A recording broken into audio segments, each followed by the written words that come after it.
Coucou, on se retrouve pour une nouvelle vidéo d'idées d'articles de blog. Et ce sera sûrement l'avant-dernière, à moins qu'entre-temps, d'autres sujets me viennent en tête. Et aujourd'hui, on va laisser la parole à nos clients. Tu n'es pas obligé de faire un article spécifique pour laisser la parole à tes clients. Si tu as déjà écrit un article sur leur séance et que si tu leur laisses la parole sur cette séance, tu vas pouvoir l'ajouter à la suite. Mais tu verras qu'il y a d'autres façons d'avoir de nouvelles idées d'articles avec une seule séance. Donc comme toujours, prends de quoi noter et c'est parti. Mais de quoi parler exactement? Tu vas partager un témoignage complet.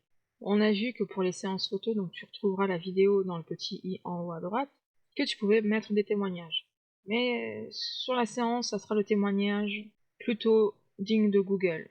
Là, on va plutôt mettre un témoignage beaucoup plus complet. Prépare une sorte d'interview, des questions auxquelles tu veux qu'ils répondent, et donc ils vont te donner, soit sous forme de vidéo, moi c'est le format que je voudrais mettre en avant, soit sous le format écrit, leur ressenti sur ta séance. Ils vont pouvoir aussi partager des photos qu'ils ont faites avec toi, installées chez eux directement. Donc à toi de faire un petit guide. Ça, c'est ce que je te conseille. Moi, pour ceux qui me connaissent, ils savent que je suis la reine des guides. Je fais des guides pour tout, pour toutes mes séances, pour tous mes clients, pour toute occasion. Fais un petit guide pour qu'ils fassent correctement les photos, pour qu'elles soient mises sur ton site. Donc, comment les cadrer, donne des astuces et tout et tout.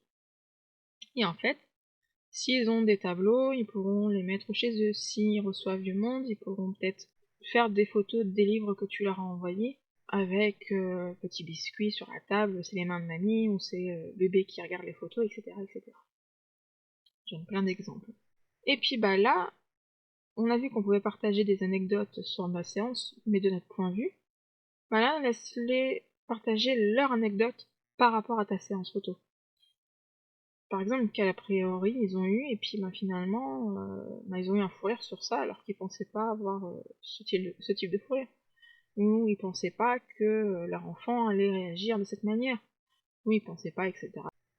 Donc, comme je te l'ai dit tout à l'heure, une petite astuce, fais un guide de ce que tu attends de tes clients, comment ils doivent s'y prendre.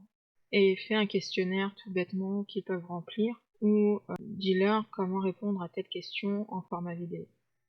Donc, comme toujours, si tu veux plus d'idées, rendez-vous sur Instagram, et moi je te donne rendez-vous pour une prochaine vidéo. Et je te dis à bientôt. Ciao!